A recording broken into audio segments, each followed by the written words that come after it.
Thank you all for coming. This is a workshop on how AI is currently changing the landscape of research dissemination with a focus on publications. And I just really want to thank the members of the Publications Committee and a couple of guests that came to help us with this expert panel.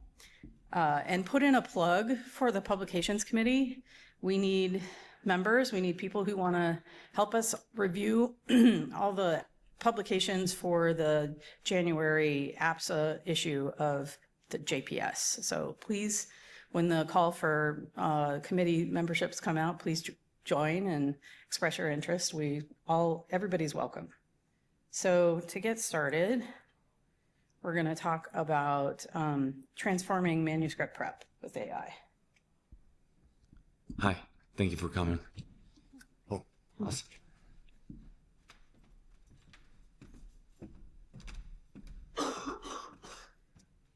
Okay, so let's talk about manuscript preparation with AI. And as we know, the modern workflow is filled with bottlenecks.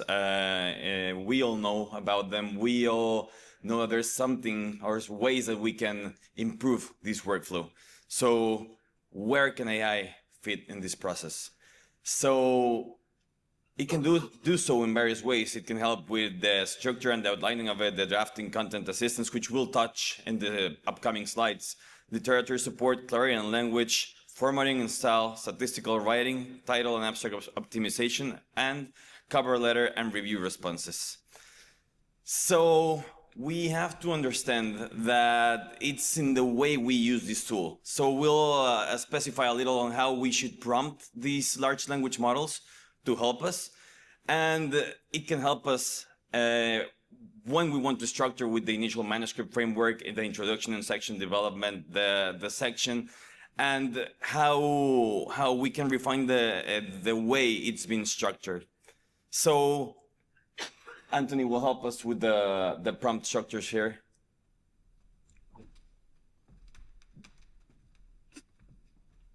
All right, so we're going to talk about how do we use large language models such as ChatGPT, Claude, and others to help us with the different parts of the manuscript writing process. So the first step of any manuscript writing process should be outline. And we have listed some of the prompt examples. I know there's a lot of information on here, but basically you want to provide the type of manuscript you're writing, the journal you're submitting it to, and what is the topic that you are writing on. And then it will give you the outline. Once it gives you the outline, then you should review it and edit it to your own preference. Okay. We had a updated presentation that actually had a QR code that you're able to download our recommendations. We'll see if we can get that uploaded at the end. And then once you have the outline structure, then you can proceed to use large language models to help you draft the content. We do not recommend having these AI chatbots help you write it. However, it can help you process and use it as editor to optimize your drafting process. So one of the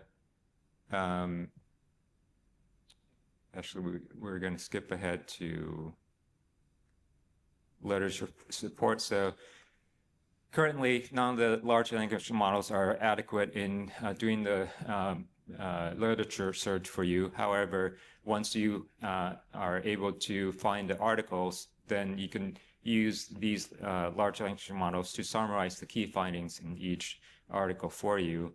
And then you can look at it and to see if it's relevant, and then go into these articles yourself to pick out the key components to your manuscript. And then when you, once you have your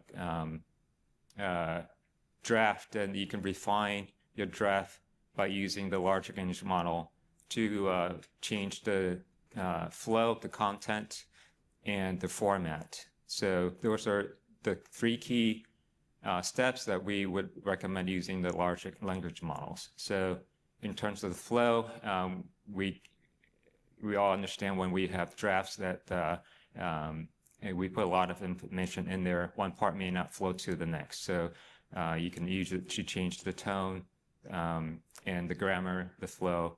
If there's a word limit, you could use it to help you cut down the word limit as well. So it's basically a advanced editor similar to our Word application. Then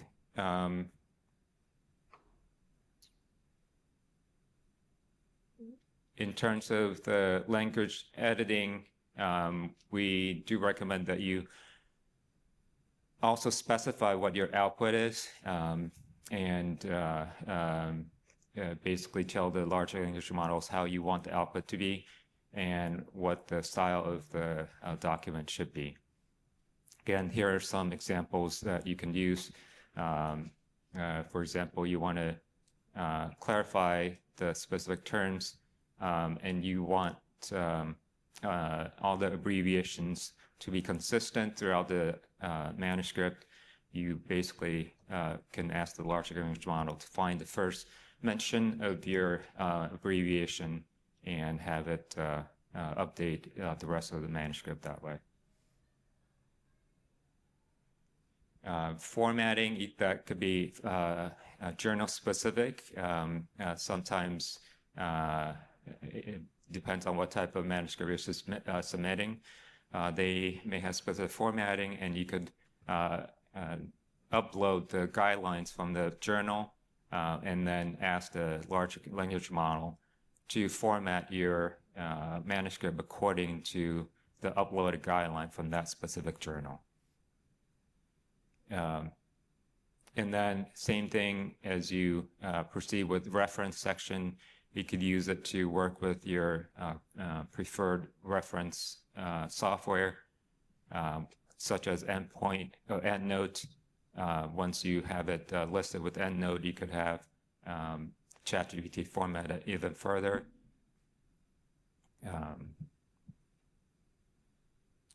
And then here are some examples how you can use specific prompts to format your different sections of your manuscript. Here's an example of a reference section that we use ChatGPT to format it specifically to a Vancouver style. And as you can see on the right, it's crowded, it's jumbled, and to the left, the output is more outlined. You can do the same thing with statistical writing. ChatGPT and other models can help with modifying your results. It can't help you write or do the statistical part, and we don't recommend it either. But once you have the section written, then you could have large language models modified for you, again, for the flow, format, and tone. Okay, again, we listed some of the prompts that you can use to optimize the statistical part. And then just some final recommendations. Large language models and AI can help us write faster, can help us clean out our messaging, but ethical use is a key in using this. And then the last takeaway that we would recommend is you can assume different roles using large language models to help you optimize your manuscript. For example, once you're done with your manuscript, you could say, now assume the role of the reviewer. Please take a look at this manuscript. Give me the strengths and weaknesses of the manuscript. And that will give you a last run through to double check, make sure that that you did not miss any major points, or and if there are any weaknesses in your manuscript, you can go back and review it. All right. Now we'll go into the next section on manuscript review. The only thing that I want to add with large language models is that large language models are really, really advanced, really, really fancy language completers. So they've been trained with a huge scopus. They've been trained with an amazing scopus of medical literature, but they've also been trained with the whole episodes of Dr. House. So with the prompts, you have to guide them to what type of information they want to complete. That's the key for prompts. All right, Brian Ingram from the University of Maryland.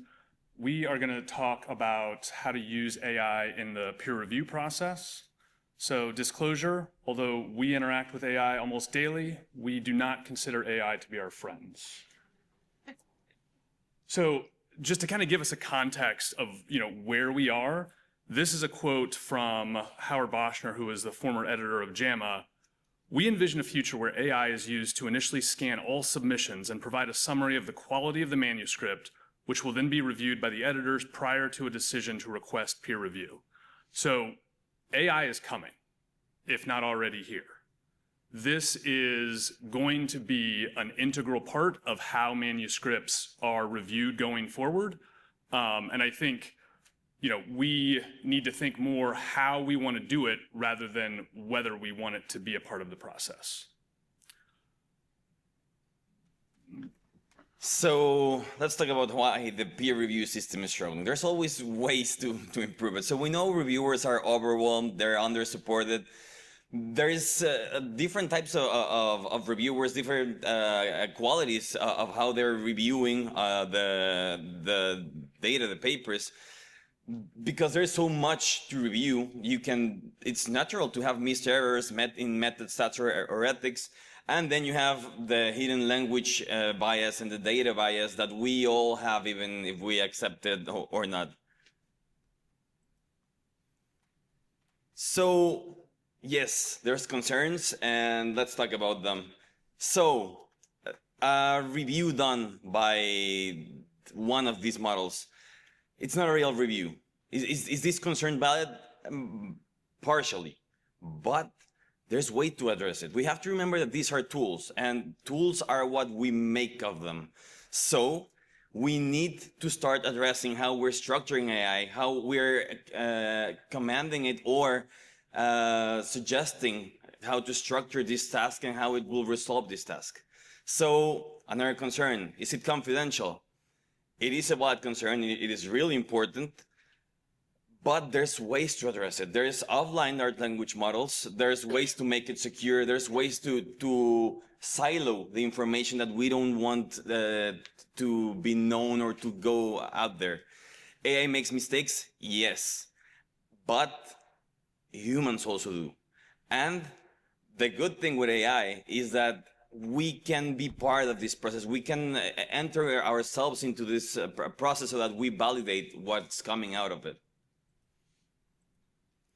So let's talk about what authors think about AI versus human. This is an amazing paper that Brian showed to me. So when asked about if large language models were actually helpful, there was a big portion that doesn't think so.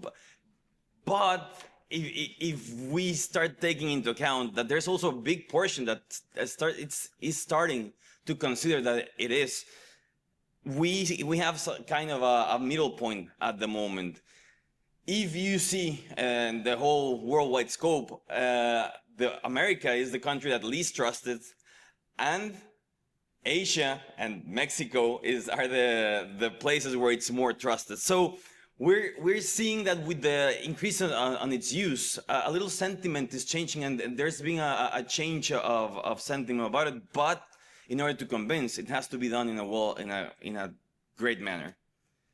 Another paper talks about the reviewer overlap. So they created some models that acted as reviewers, and then they asked some humans to review it. What they saw was that the overlap between the reviews of the models and humans was 30% overlap. When you take a human reviewer and you take another human reviewer, their overlap is 28%. So it's not much of a difference between these models and the reviewers. Of course, we're talking about models that are done in a correct manner. So is AI just providing generic, meaningless feedback? This is also from the same paper that I was talking before. It's providing good enough feedback, but if it's for simple cases, when we're talking about complex cases, it starts to change a little. But what we've seen and what has been the perception is that yes, in mostly it's been doing a good enough or a good job to be comparable with humans. Yeah, and I think this graph is interesting because so in both journal groups that they looked at, on the left, the blue bar is showing the overlap between a human review and a ChatGPT review. The red line, which is dramatically lower, they picked a random GPT review of a different manuscript, and they said, okay, if AI is just providing kind of generic, oh, your language needs to be more clear, oh, your experiment needs to be more detailed, then you would expect a lot of overlap with a set of papers. But here we see that there is a lot of specific overlap when they look at ChatGPT and a reviewer of the same paper. But if you just pull a random paper and see what ChatGPT said, there's actually not significant overlap, demonstrating that ChatGPT is actually giving paper-specific feedback, not just completely generic, meaningless feedback. A recent benchmark project that just came out some months ago compares effectiveness of these models versus humans. This benchmark was done on a more general manner, but what they've seen is if you ask these models to answer in a really fast manner, the models win versus the humans. If you give humans around 8 hours of preparation, they're the same. But when going humans with 32 hours of work versus the models, humans start taking the lead. So we're at the point where if you want fast work, you want to help with a change in the format, or you just want some insights to where you might go, this will be really useful. So what it does well and where it falls short. So just like I've said, it provides broader, faster feedback. It suggests improvements. It can guide you towards where you should be looking at. And it is very useful in the early drafting stages if you want to outline what you want to say. For the limitations, it tends to be generic, although we have to remember that the models we're seeing now are the worst we'll see these models. There will always be improving, especially because, at least in the US, I think it was $136 billion were put into improving this model. So yes, they can be generic, they can be repetitive, and they lack a little depth, but it's all being worked on. So they'll keep improving, and we have to know how they're improving. So I think the key takeaway from our perspective is that AI can do a great job supporting reviewers. It should not replace reviewers. Certainly, summary and triage, it can be helpful. I think the area that I'm most excited about is, methods and statistical support and checking citations. I'm sure we have all, read a paper that we were looking at the table and we were like, I don't think those numbers add up. It takes a pretty gross error in somebody's table for me to catch that and go through and say, hold up, then I have to sit there and actually like break out a calculator and figure out where they screwed it up before I am willing to put in my review, hey, this table is incorrect, it needs to be redone. AI can do that in a split second and can do it for even pretty minor errors, which would be an improvement to all of our manuscripts.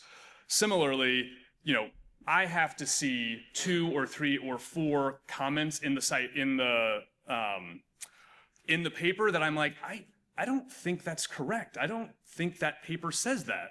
Before I go back, read the actual paper and say, yeah, they've mischaracterized or missummarized this paper that they've cited. So again, it has to be a pretty gross error before I will do that. AI could provide a huge support structure to go through the citations and be like, this statement is not completely accurate. Obviously, clarity in language, we can all improve on and would be a nice support to have. And then, I'm sure everyone has this experience. They've carved out an hour or 2 to do a review. They get to the end of their review, they're pretty happy with it, and then they're clicking through and it asks, is the paper correctly formatted? Are the citations formatted? And you're like, oh my gosh, I didn't look, I don't know. Am I really gonna open the paper back up and go through all the citations? AI could do this without even thinking about it. If I can add on the clarity and language, it's been proven that these models help the publication of studies done by non-native speakers. So we're talking about how it's closing the gap for a community that normally wouldn't have access to having their studies or their voices heard.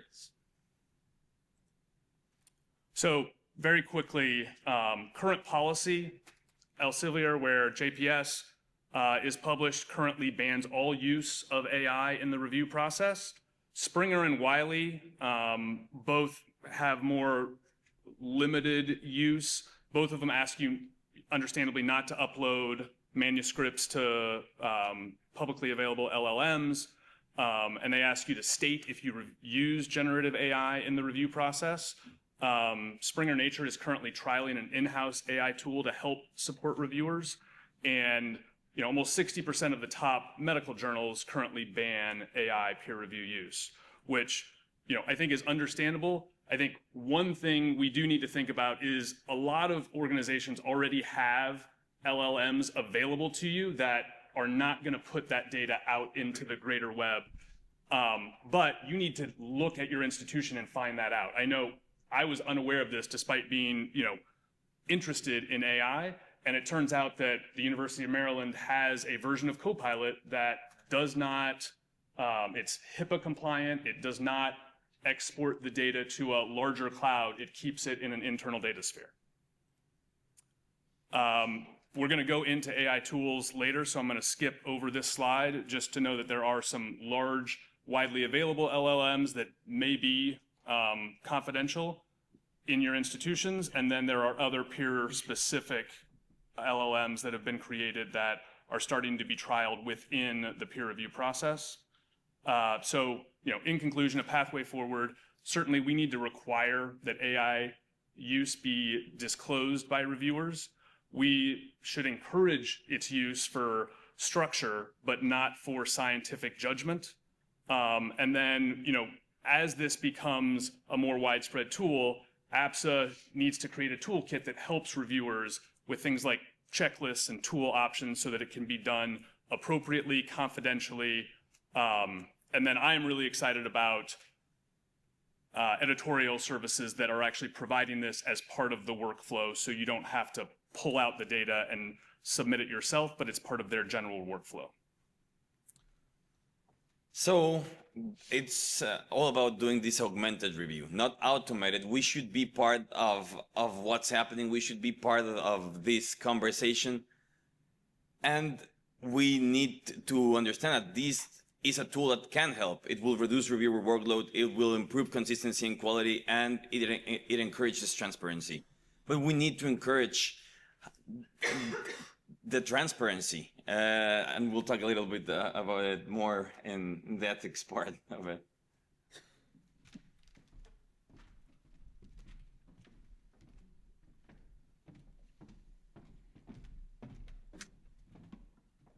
Thank you guys for setting me up. So I am Jamie Robinson. I'm an assistant professor of pediatric surgery and biomedical informatics at Vanderbilt. And I'll be talking to us about ethical aspects of AI in surgical research. As a disclosure, I did use ChatGPT and OpenAI in the development of the outline for this talk. So take it with a grain of salt, I suppose, but it's probably smarter than I am. So AI is reshaping surgical research, and the way that it's doing that is basically because it has the potential to significantly impact how we perform the surgical research process from start to finish. So prior to AI, a researcher would have an idea, then they would research that idea, perform some of the research, draft the manuscript, and then send it to their mentor, go through iterative revisions of the manuscript, and then perform the submission.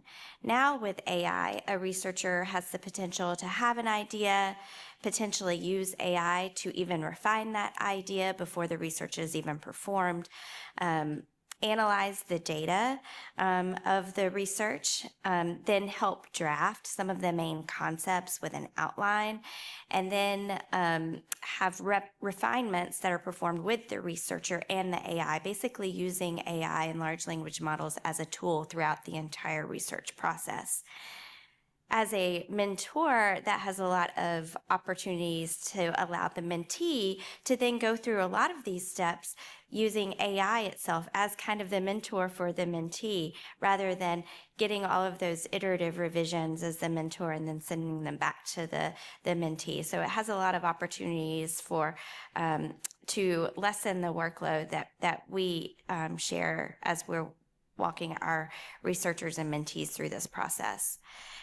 The core ethical issues that AI brings to light, though, are many. I'm going to touch on 3 of these throughout this talk. One is data ethics, a second is bias and generalizability, and the third is accountability and scientific integrity. So I will briefly elaborate on each of these as we go through. So first, within data ethics, there are key concerns with regard to informed consent and the secondary use of data within AI models.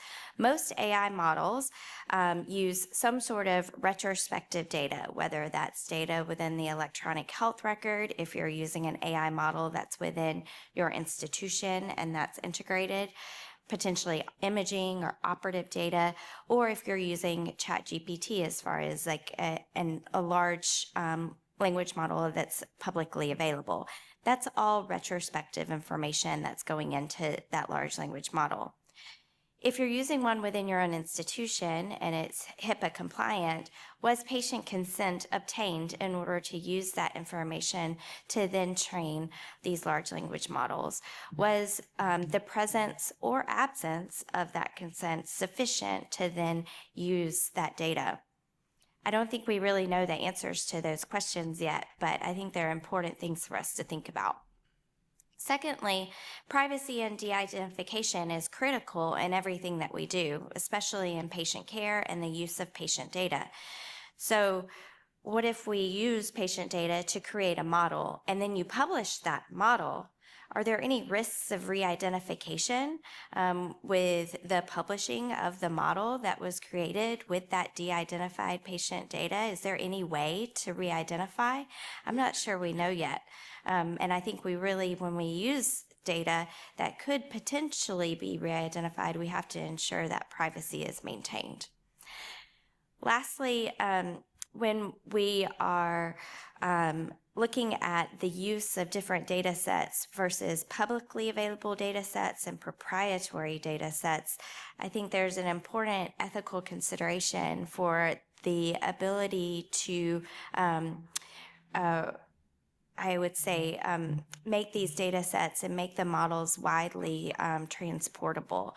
So for publicly available data sets, that's something that we all can utilize, but proprietary data sets, is it a reproducible model? We may not know if it's a proprietary data set that's not available to other researchers to then test the model and ensure its accuracy. For bias and generalizability, I think there are three main concerns. So, AI technology into research is an important concept that's been talked about quite a lot with regard to bias. Bias is an important concept in society right now, and a lot of the data that these models are ultimately trained on may be biased. So, how representative is this data that's used to train the model of populations that we are treating? How representative is the data of with regard to diversity, and is the data biased? So that's creating a biased AI model and then increasing the bias and that we are already seeing within society. So I think these things are really important for us to consider. And then how representative is the data that's training the model on the population itself, whether it's biased or not? Is it an adult or pediatric? Or is there a good representative amount of data of all of these different populations? Is it urban versus rural? A lot of these data sets, we have no idea. If you use ChatGPT, you have no idea where the data that's training that model is coming from. We don't know what, whether or not it's taking into account a diverse patient population when we're asking it questions about medical care. If you ask ChatGPT, how do I take care of XYZ? It's just going to give you an answer, and you don't know how it came up with that answer. So I think those are really important concepts to consider. And getting into that, there's this algorithmic bias. If there's already bias in the data, bias within the model has the risk of perpetuating healthcare disparities and bias in the way that patients are treated or research is performed. To prevent this, it's imperative for us to perform continuous validation of models. We have to have access to the underlying data in order to validate the model, though. And again, we don't have access to a lot of the underlying data that's used to create these models. So I think that's where the disconnect really is. Is there transparency and reporting of the data and the algorithm? Well, that's one thing. A lot of the models may not even be reported.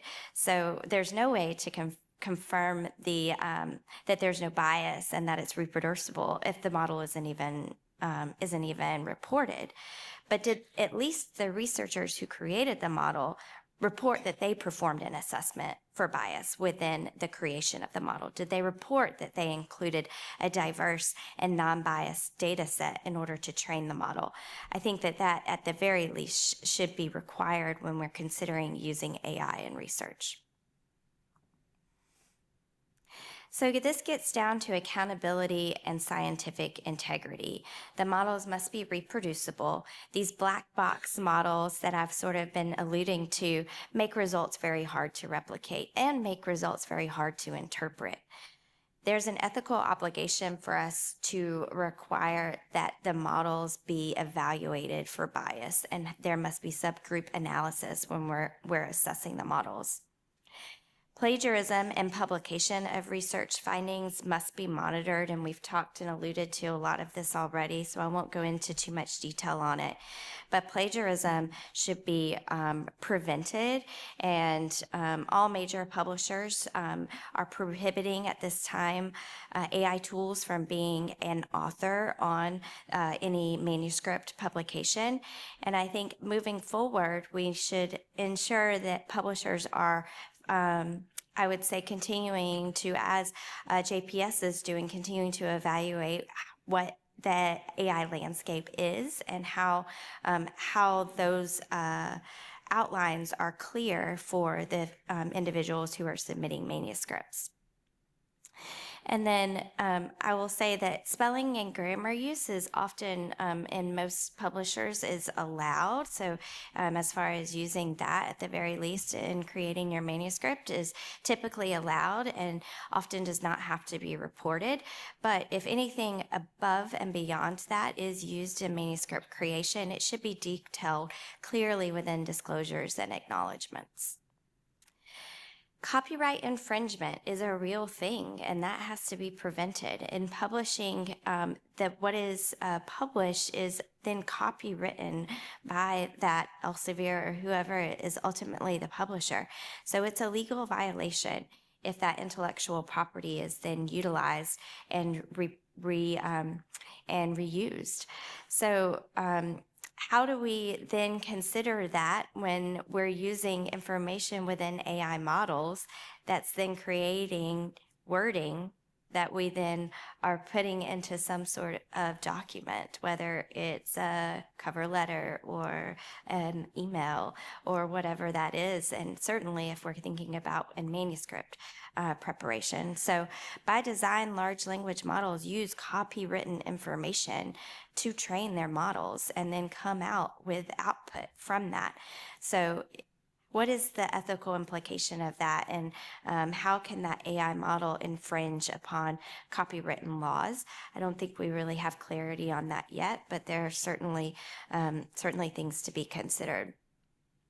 And then conflicts of interest must be disclosed. This is a real crux in things because just like we would need to disclose relationships with a pharma company if we're discussing that in any sort of manuscript or presentation, conflicts of interest within AI. AI is very prevalent within society and stocks and all of the other things that we are ultimately going to be involved in as we move forward in the future. So I think that disclosing those relationships are important.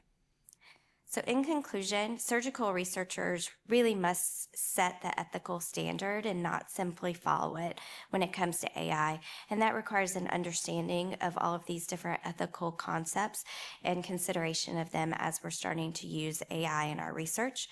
Institutional ethical frameworks in the scientific community that we're in will be really crucial in guiding how we ultimately implement AI resources into our research. In performing the research, we must aim to always use diverse and inclusive data sets so that we can ensure not to perpetuate societal biases that are already present. And then lastly, we must execute responsible reporting and education for both researchers and reviewers in this entire process. Thank you very much.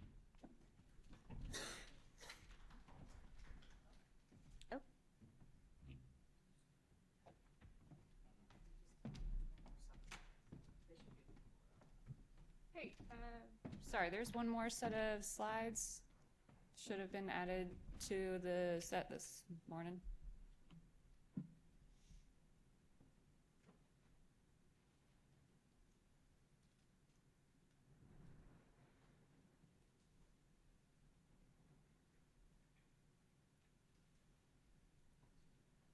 So while we're waiting, I'm Whit Holcomb, the editor of Journal of Pediatric Surgery.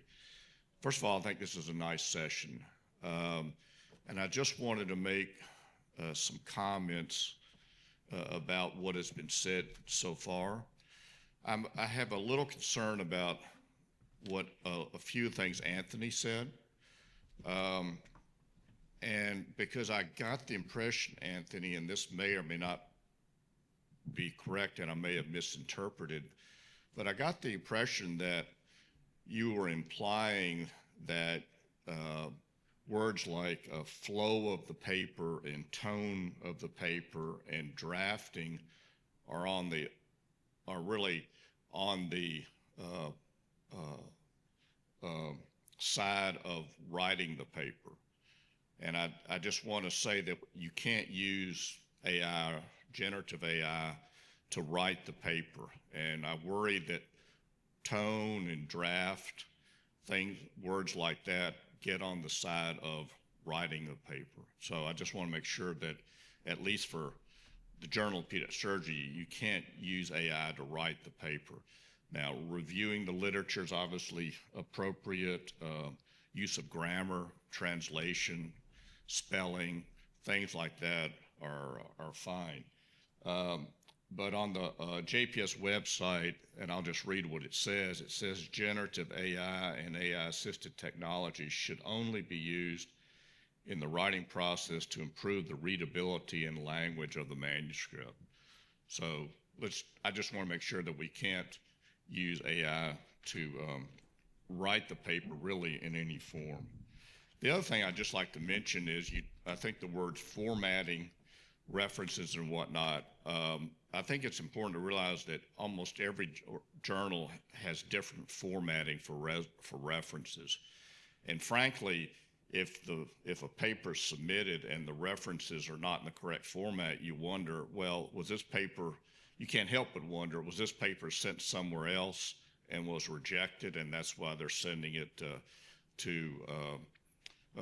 JPS. So just to let you know, that's not an unusual thought process if your references aren't in the correct order, that you've submitted it somewhere else and it's been rejected and you didn't care to change the formatting of the references. So, yeah. And I don't want to, I would just, I don't want to take the whole time up, but just wanted to make those comments. Yeah. Oh, so I think we're talking about the same thing. I agree. I think we're talking about not using AI to draft the paper, not to use it to write parts of the paper for you. What I meant by flow, I mean it's related to readability of the paper, right? Format, flow, grammar, sentence structure. Those words to me though are getting real close to writing the paper. So I just want to make sure we realize that you can't use AI to write the paper, or you can't write a draft and then have AI, write it again, or edit it and review it and whatnot. And that's why I think these conversations are really important, because if we don't have them, we can't agree on the words and the how we should talk and how we should be managing it. So I do agree with you. And I just want to use an example on how it helps. My Mexican residents, when we talk about the tone or the flow, their English is not that good in a way that they know which are the words to use. So I've seen them create all of the paper, and they use these tools to change it into the more correct tone, which they wouldn't have noticed unless the model told them, like, hey, like, you're using a very basic language. Everything will be the same, just change how you're mentioning it. But I totally agree that in the process of writing it, we should be the ones that write it, and it should help us define a little how we're talking about it, especially in non-native speaking languages. The other thing is that I do agree that we have to be open about how how we should mention our use of AI. I have my group of residents, and I told them, like, hey, you should disclose how you used AI, of course. But then I have another teacher that told them, like, hey, like, don't say it. All my residents who I saw that they made the paper, all of their papers, they were rejected. The papers from the other teacher that told them, like, hey, like, they won't notice. They didn't notice. They were accepted. So I think. Yeah, right. So I think that's I know. That's a problem. It's a huge problem. I know, but it's a problem that we have to understand that happens. Right. And we have to have this conversation so that we know that it happens, and we have to adapt to first define the words that we're using, because just like you're mentioning now, Right. it's something that has to be defined through conversation, and we have to be open for everyone to feel I don't know if the word secure, so that they are not afraid of saying, hey, either I disclose it and I'm rejected, or I don't disclose it. So this is a conversation that we should be having. That's my point of view. Yeah, thank you. And I'm sorry I was just trying to take up some time while we were I waiting. appreciate it. Just run through it. We don't Yeah. necessarily have to talk about the glossary. All right, so congratulations for making it to the end of the conference and still being here at the end of the session. So I appreciate y'all. Just want to talk about some specific AI tools just so everybody knows what's out there, maybe some ways that You can use it. We're not necessarily condoning everything, but it's important to know what's out there. So first, we're just going to kind of brush through some glossary of key terms because AI can be pretty confusing. We'll talk about some specific tools used for specific purposes in the research process, go over some general tips, and then briefly discuss some advanced concepts and future directions. I am going to direct you to this QR code here because, again, a lot of these terms in AI, especially for people not familiar with AI, can get kind of confusing. And there is a lovely glossary of a toolkit and some definitions of these terms. I don't know if there's anything specific you wanted to mention. No, just feel free to go to the QR and download the glossary of terms. They're really interesting. Yeah, multiple different terms, again, can kind of help you understand what's out there, also understand how to prompt better. So going into the specific tools for research that are also on that same QR code, on that same document, there's multiple different aspects of the research process that AI tools can help. They can help. More specifically, we'll be talking about literature review, data analysis, visuals and graphics, and then writing, which we briefly talked about.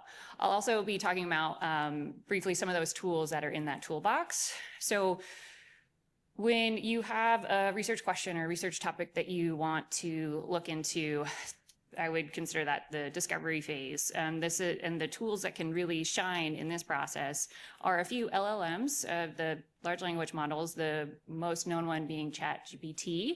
Although, as we mentioned before, you really have to pay attention to what is fed into your models. And ChatGPT, knowing everything from the internet that's publicly available, again, could be using episodes of House, like was previously mentioned. And so other things that often are important to consider are an LLM like Open Evidence, which uses more specifically peer-reviewed literature to summarize a topic, and is also HIPAA compliant. You can, in certain aspects, use or input PHI into the system, and it will be protected, not for all uses. I will also say that Open Evidence cites the exact sources, whereas if you were to use something like ChatGPT, it sometimes will create fake sources and that end up going nowhere. If you happen to have, okay, I know I have my topic, I have one specific article that I really like, or maybe a group of articles, and I want to see what else is out there in the literature that is like it, or maybe similar authors that are writing on similar things. Research Rabbit is a great tool for this, where you can kind of see here, you can even link it to Zotero or a citation manager, upload a series of either one or a series of PDFs, and then see what is related work, earlier work, later work, and it will form, I apologize it didn't show up here, but a network of all of these different citations, and you can actually follow through the citations to see who cited where. And then there's other similar AI-enabled tools such as lit maps and connected papers that do the same thing. Moving on to summarization now, with going into summarization, I do want to talk about specifically Notebook LM. ChatGPT uses publicly available data. Open Evidence uses mostly peer-reviewed, relies heavily on peer-reviewed literature, specifically from Elsevier. Notebook LM, if you want, I only want to focus on a specific set of data that I feed into a model. Let's say I have 10 PDFs and I only want the responses to be related to these 10 PDFs, or these 10 papers that I found.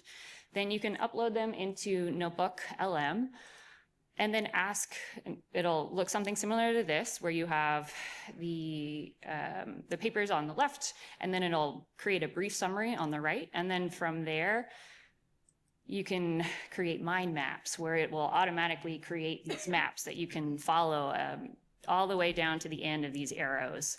And then when you finally get to the end of that topic, it'll provide a brief description of that, which can help guide further ideas for research, further subtopics for your paper. And then one thing that I also appreciate is if you ask Notebook LM, okay, in these studies, tell me XYZ, specifically, what do these studies say about this? Then it'll provide a summary, and it'll also provide the exact citation, and if you hover over it, the exact location in the manuscripts that you uploaded, which is huge. And then lastly, in literature review, we all know that systematic reviews, I mean, all sorts of reviews can be very cumbersome, very hard to organize. There are AI-enhanced tools such as Codance, Rayan, Distiller, SR that can help manage that. ChatGPT can also manage to an extent, but we won't go too much into that. One of them specifically is Codance, where you can import your references, invite a team to it, and then do title and abstract screening and full text review and data extraction. And after you've screened a few of them, crossed out, excluded a bunch, and included a few, then it will also use its AI algorithm to help suggest, okay, this paper is probably most related, and this paper maybe isn't. And then it can even create your consort diagram based off of, or excuse me, your Prisma diagram based off of what papers were included and excluded and for what reasons. And there's even a data extraction aspect to it, and it can even suggest items that you can pull from the document. However, that's still in its early phases, which leads me into AI tools for data analysis and interpretation. There's a huge potential down the road, but currently it's not in a state where we can just provide it with data and allow it to analyze on its own. Probably the best right now that has the most potential is JASP, which, but still in its infancy. Visuals and graphics, our AI can be super helpful, but I will warn, same thing that was with other questions that you ask large language models. When you ask something to create an image, it is all based off of what's fed into it. So ChatGPT is based off of everything in the publicly available on the internet. So, and because analog clocks are most aesthetic on the internet when they're at 10:10, even if you ask ChatGPT to create an analog watch at 12:30, it'll still always give you 10:10. And I encourage you to try this at home. So just keep in mind as far as what, I don't want to say garbage in, garbage out, but it really depends on what the model is fed by. There's also Leonardo.ai, which is really useful and can even help you prompt to make better images. But again, even though Leonardo.ai is known to have better anatomic images, I asked it to provide a representative image of perforated appendicitis, and not quite there yet, so keep that in mind. We briefly talked about writing, peer review, and quality control. Can help with outline creation, grammar, academic tone, all things that we chatted about. The things that are out there, these are tools that are out there that can help you kind of cite as you're writing rather than after the fact. They can also help check for plagiarism, help with journal formatting as well. Again, not necessarily condoning it, just letting you know that it's out there. One of those tools is Jenny AI, where you say, this is the type of paper I'm writing, and it can help you write the tone and do in-text citations as you're writing.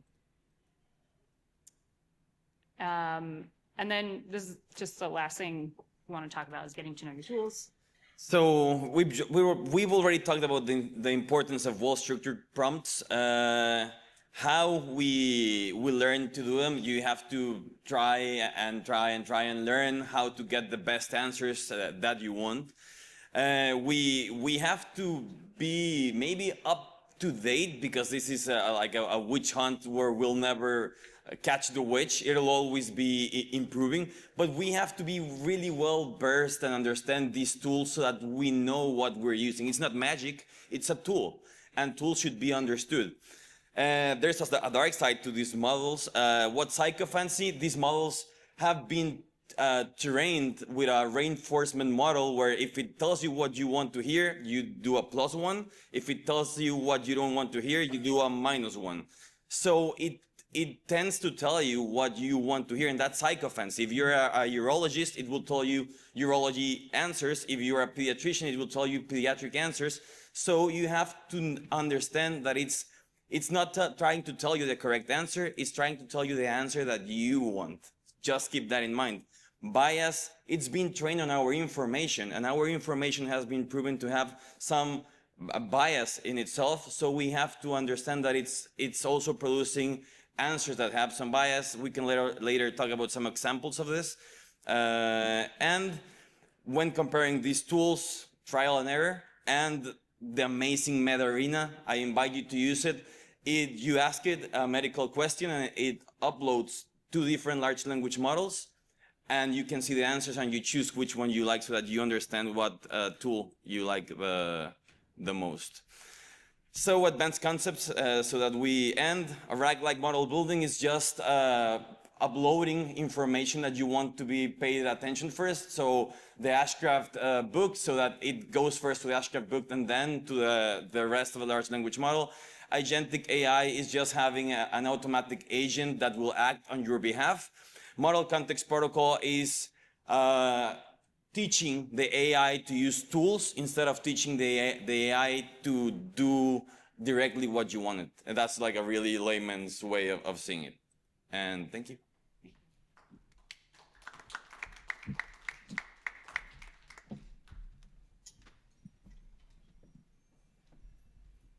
Anthony, we can add your QR code to this if you want, so. Also, I believe this is any questions? Thank you I know all. we ran over, sorry about that, but. Feel free to find us up here after the session if you have any other questions. So I have 2 things I want to say. One is APSA has an AI policy, and it would be disingenuous for PedsSearch Library to not take AI submissions when we use AI at every phase of the management and authoring process. So PedsSearch Library encourages authors and contributors to use AI with 2 caveats, of course. One, you have to be transparent that you used AI for that submission. And 2, you need to have a human yourself who is responsible and accountable for the content that comes out. But otherwise, we're pretty inclusive in terms of having AI. The final thing I'll mention is if you're at the business meeting, APSA actually has developed an APSI model that uses many of these tools integrated, specifically designed for pediatric surgeons and what you want to do. It limits its data mining tool to just evidence-reviewed things like the NAT. It has established algorithms that we think are more appropriate for a professional like a pediatric surgeon rather than, say, a mother or a child who is looking for information on those things. So please check out those APSI augmented pediatric surgery intelligence tools if you like. And if you're interested in participating in developing those, please reach out and talk to me. Thanks. It's a cool session. I appreciate it.